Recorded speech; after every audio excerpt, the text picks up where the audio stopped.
Please అని పట్టుకోవలసింది కాలు కాదు.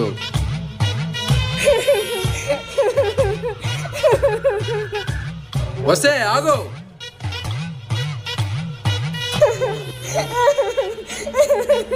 డాడీ వచ్చేలోపు డ్రెస్ చేంజ్ చేసుకోవాలి.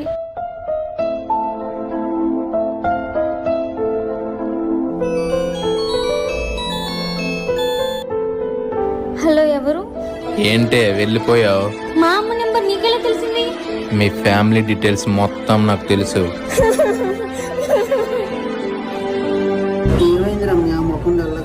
హెడేక్ నాన్న.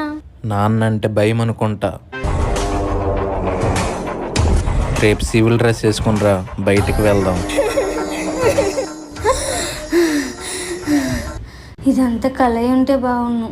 ఇప్పుడు సివిల్ డ్రెస్ ఎలా వేసుకున్నా? బాత్రూమ్ లోకి యూనిఫామ్ తీసుకెళ్లి తడిపేసా. అడిగితే